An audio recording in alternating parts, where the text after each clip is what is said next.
Olá, vamos para uma sequência de 2 aulas, gente, onde essas aulas eu vou falar um pouquinho para vocês sobre o subsistema de aterramento na visão da NBR 5419, é a aula 1, e a aula 2 eu vou apresentar para vocês como que a gente calcula a quantidade de hastes para um subsistema de aterramento.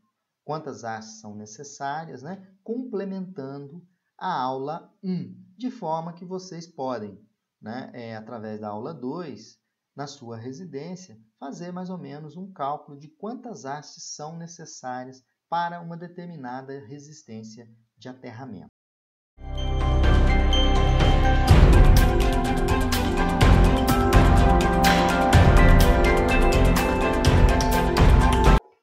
Olá, pessoal! Vamos dar continuidade à nossa aula de sistema de aterramento.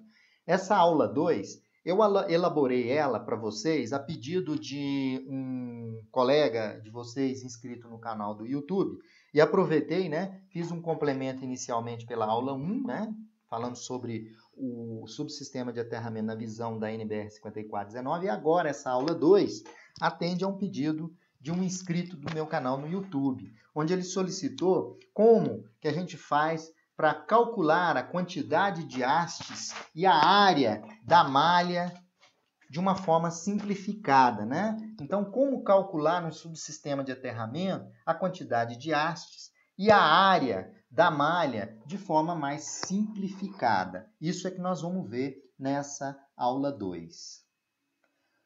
Bom, primeiramente, o eletrodo de aterramento, já tínhamos visto na aula 1, que a norma exige o eletrodo de aterramento em configuração de anel, em malhas, né? Toda edificação, ela deve dispor de uma infraestrutura de aterramento que a gente denomina de eletrodo de aterramento, sendo admitida as seguintes opções. Preferencialmente, conforme foi até estabelecido pela norma, o uso das próprias armaduras de concreto das fundações, ou uso de fitas, barras ou cabos metálicos, especialmente previstos imersos no concreto das fundações, né? Quando você faz um projeto de um SPDA estrutural, isso você utiliza. Uso das malhas metálicas enterradas no nível das fundações, cobrindo a área da edificação e complementando, quando necessário, por hastes verticais e ou cabos dispostos radialmente, como pés de galinha, que a gente chama. Não é? Eu até mostrei em que situação existe a necessidade de fazer o cabo enterrado e compor com hastes verticais e ou cabos dispostos radialmente, que eu mostrei na aula 1. Então, dessa forma, como que a gente pode admitir os sistemas? Preferencialmente usar o sistema de aterramento, as próprias armaduras, uso de fitas ou barras ou copos metálicos, especialmente previstos e imersos no concreto, e o uso das malhas metálicas enterradas. Anel de aterramento. As descidas do SPDA, do meu para-raio, elas deverão ser terminadas em um anel de aterramento feito com cabo de cobre nu, como eu mostrei, o material pode ser utilizado na aula 1, pela norma 5419 de 2015, parte 3. Eu devo utilizar um anel com cabo de cobre nu de 50 milímetros, que deverá circundar toda a edificação. Um anel externo e uma malha interna. Um anel externo é obrigatório. Se não for possível a instalação do anel externo, construir um anel interno, conforme estabelece a NBR 5419, parte 3. Poderão ser utilizadas hastes de aterramento distribuídas ao longo do anel. Você faz o anel e distribui as hastes, né? Para melhorar o desempenho do seu sistema de aterramento, sendo colocada no mínimo uma haste em cada cabo de descida. Os cálculos da resistência de aterramento, próprias e mútuas, de geometrias de eletrodos complexos e também de perfis potenciais nos solos, exigem a disponibilidade de programas para computador.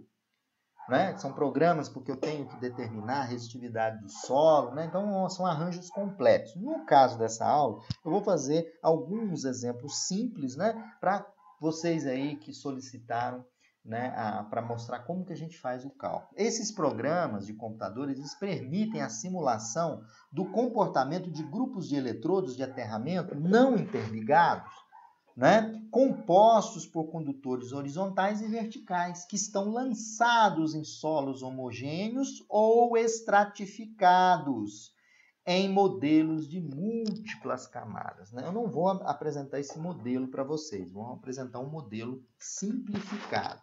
Para a geometria simples de aterramento, que nós vamos usar em solos de resistividade uniforme, R, aqui no EV, a resistividade é dada em ohm por metro, tá, pessoal? Aqui é ohm por metro. São aplicáveis as formulações que eu vou apresentar para vocês. Antes de apresentar as formulações, né, vocês têm aqui a resistividade em função do tipo de solo. A resistividade do solo influencia na resistência. Não é? Eu tenho tipo de solo. O limo, a resistividade varia de 20 a 100. Humus, de 10 a 150. Lama, de 5 a 100. Terra de jardim, com 50% de umidade, 140 ohms por metro, né? Terra de jardim com 20%, 480. Argila, 80. Argila seca, olha, de 1.500 a 5.000 ohms. Areia, em 90% de umidade, 1.300. Calcário, granito, basalto, olha, 10.000. Quanto maior for a resistividade do solo, maior vai ser a necessidade de fazer um projeto para que você tenha, conforme estabelece a 5419, a menor resistência possível no aterramento. Bom, a resistência de aterramento, as expressões mais simples de resistência de aterramento correspondem para os seguintes eletrodos no nível do solo, ambos com geometria circular, né? Então, vamos trabalhar com a geometria circular. Podemos considerar uma semi-esfera para esse eletrodo, cuja resistência, é ρ dividido por 2πr. Se eu trabalho com um disco horizontal, qual vai ser a minha resistência? Ρ dividido por 2 vezes o raio. Tá? Haste de aterramento e o cálculo da resistência. Aqui esse ponto é importante que eu vou mostrar para vocês.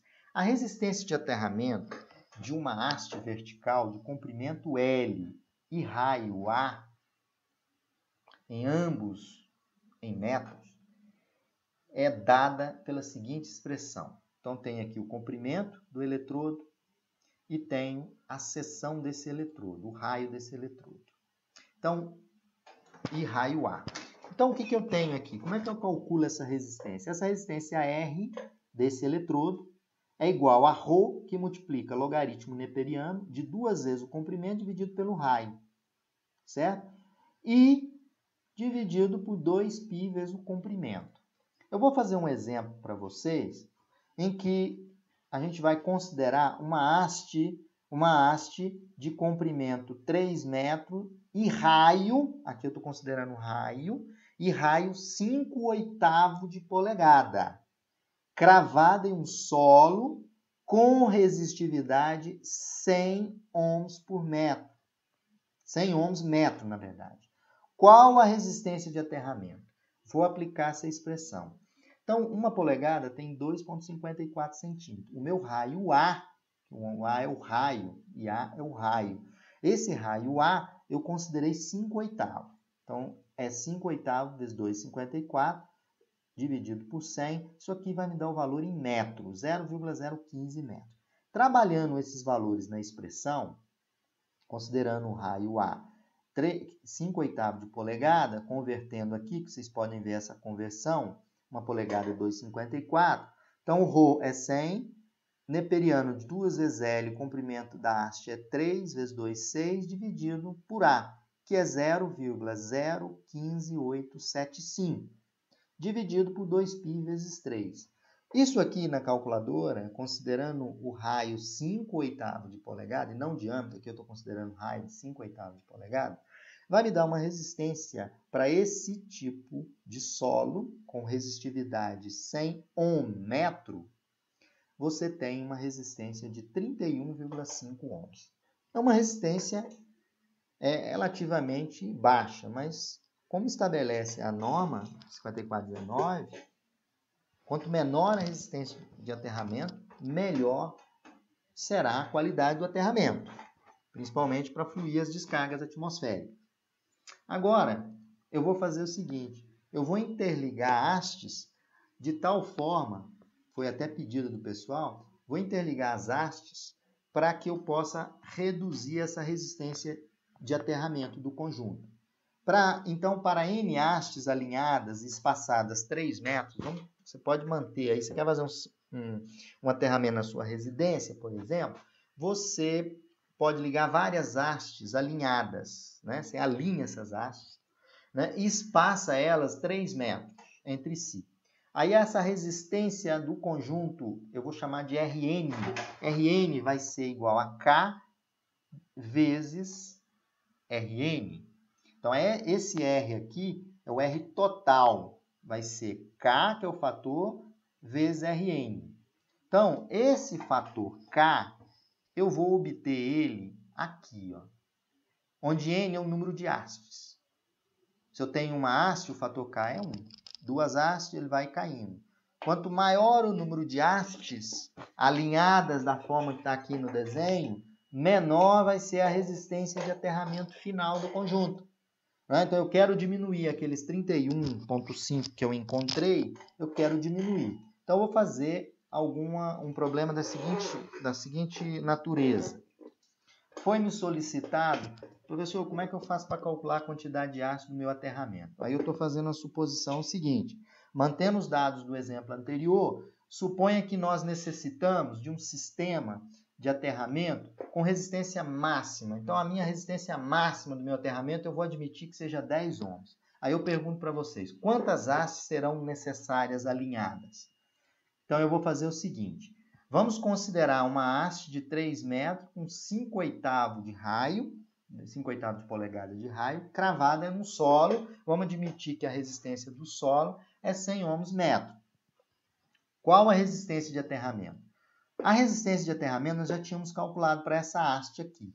Qual é o valor da resistência de aterramento? 31,5. Mas eu quero atingir uma resistência de aterramento de 10. Então, para N hastes alinhadas e espaçadas de 3 metros, nós temos aquela expressão aqui. Então, o que eu vou fazer? 10 é a resistência Rn total que eu quero ter, é igual a K, que multiplica 31,5. Onde esse 31,5 é a resistência de uma haste. Aí eu quero encontrar o valor de K. Qual o valor de K? 0,31. Então, podemos colocar quantas hastes? Minha resistência máxima, 10 ohms. Então, eu venho, consulto na tabela aqui.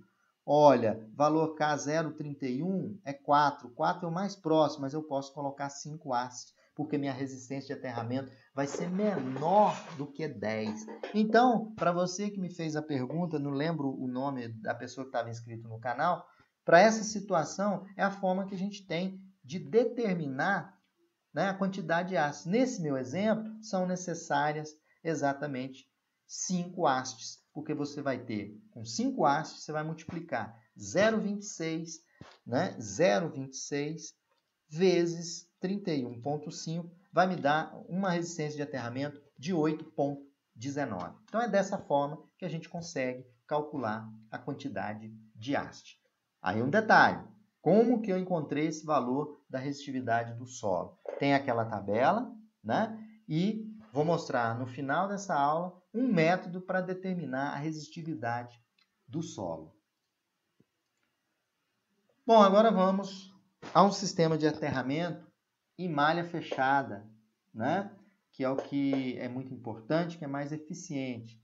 A fórmula para o cálculo da resistência de malhas fechadas, né, considera apenas a área em metro quadrado e a extensão de todo o cabo enterrado, que a gente chama de L, em metros, além do valor da resistividade do solo, sendo aplicável a seguinte fórmula. Então, eu tenho uma malha de aterramento, aqui um aterramento em malha, quero determinar a resistência.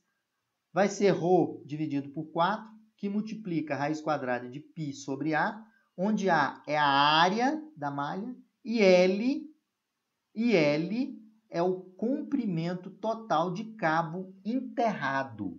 Vocês vão ver que a resistência de aterramento em malha, em sistema em malha, ela é muito menor do que eu, por exemplo, colocar vários eletrodos em linha, né? Aí vamos dar um exemplo, que é o seguinte. Vamos imaginar uma malha de aterramento que ela tenha 10.000 metros quadrados, com um total de cabo enterrado de 2.200 metros de cabo enterrado, um solo cuja resistividade seja 100 ohm-metro.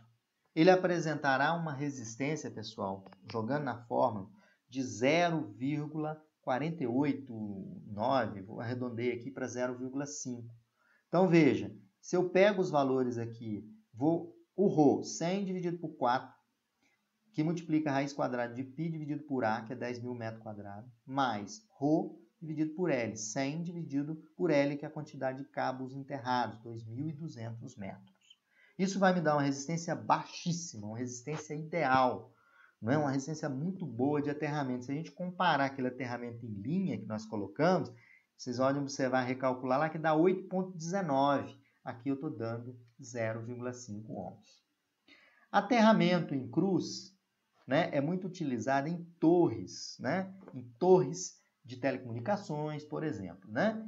Para o eletrodo em cruz, com 4 braços de extensão, né? L e raio A, então esse é o raio, né, do sistema. O aterramento típico de torre de telecomunicações, por exemplo, ele segue a seguinte expressão.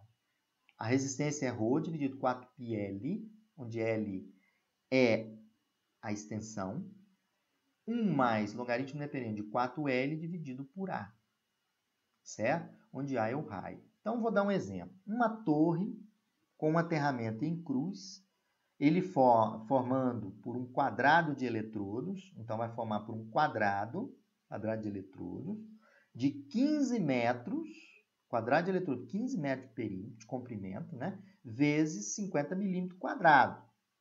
E o meu A aqui, eu vou considerar que é o raio 4,58 milímetros.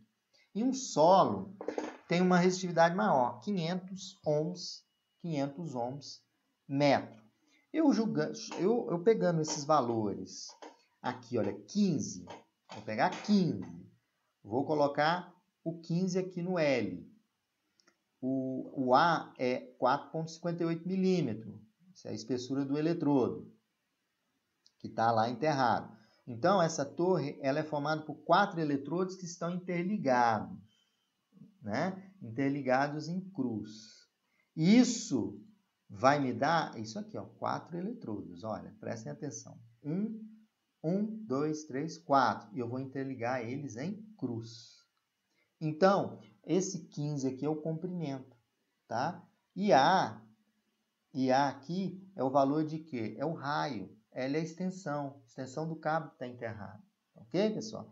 Então, substituindo esses valores, essa resistência de aterramento vai ser igual a 21,7 ohms. Então, dessa forma, vocês determinam um aterramento em cruz. Bom, agora a medição da resistividade do solo. Sempre tem a tabela de resistividade, algumas tabelas de resistividade do solo, mas existem, às vezes, casos, vai fazer um sistema de aterramento, que é necessário você fazer algumas medições, e até como eu comentei, é necessário software, né, para fazer o levantamento. Eu vou apresentar aqui para vocês apenas um método de medição da resistividade do solo, que é a medição pelo método de Wiener, né?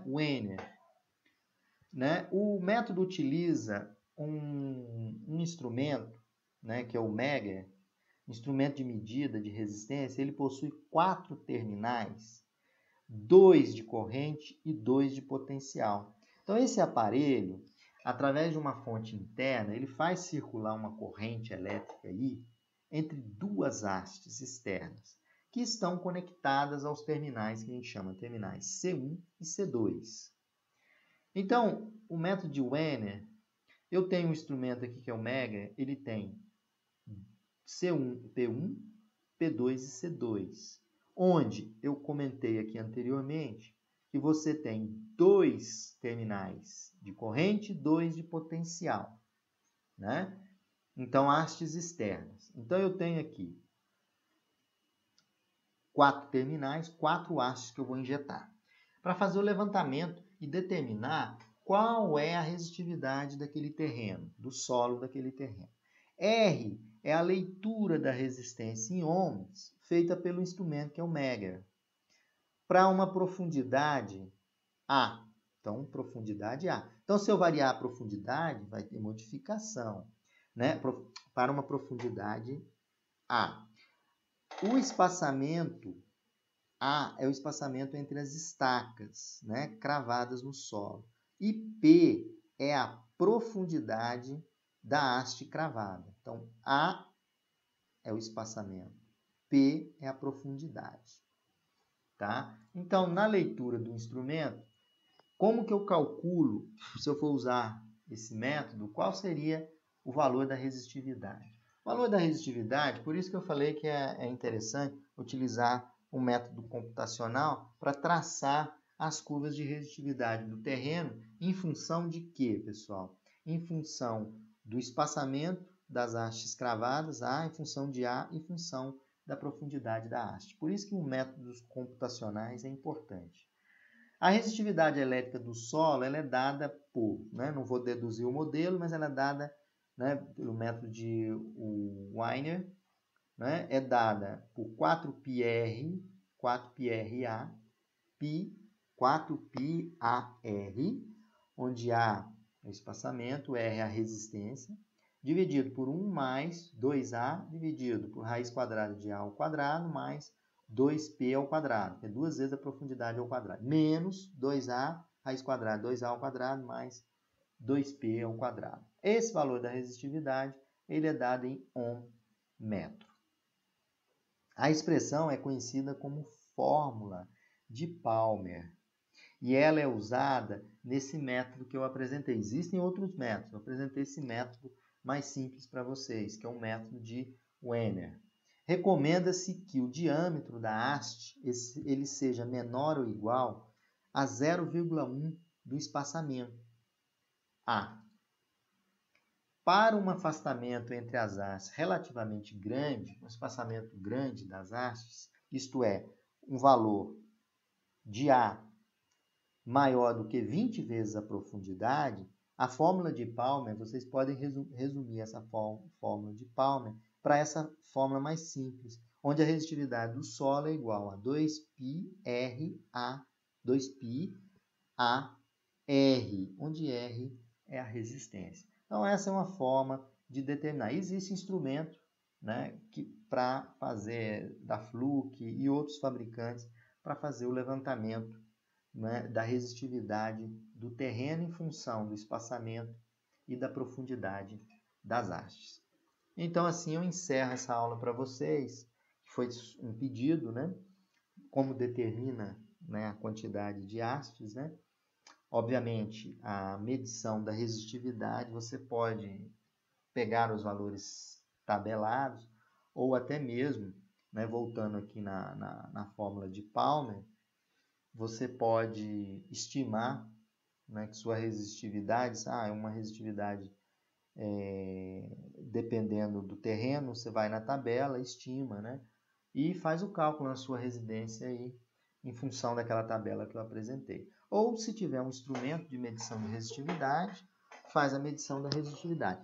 Tem uma forma também de vocês medirem a resistividade, uma forma mais simples, é vocês injetarem uma barra no solo, né? Vai fazer o aterramento na sua residência, injeta essa barra no solo, né? E injetando essa barra, você usa um instrumento, um termômetro digital, que faz a medida por queda de potencial, vocês medem qual a resistência dessa haste. Encontrando a resistência da haste, vocês têm a dimensão da área, vocês conseguem identificar qual a resistividade do solo. Então, é uma forma de vocês identificarem a resistividade do solo. Claro que é uma forma aproximada, mas para você que quer fazer um aterramento na sua residência, calcular a quantidade de haste, você pode identificar a resistividade do solo, injeta a haste de 2,40 ou 3 metros, mede a resistência através da queda de potencial, que é o termômetro, com 4 pontas e 2 hastes auxiliares, faz a medição. Mediu a resistência daquela haste, pessoal, o que vocês fazem? Encontrou a resistência da haste? Usa a expressão anterior que eu mostrei para vocês, vocês vão encontrar a resistividade. Aí, encontrando a resistividade, aplica para todo o terreno. Vai ser aproximado, mas vocês conseguem fazer os cálculos. Então, assim a gente encerra essa aula, né, com um conjunto de 2 aulas. Eu utilizei a NBR 5410 de instalações elétricas de baixa tensão e também o livro de instalações elétricas de Júlio Naisk, né, da 5ª edição de 2010. Um abraço a todos.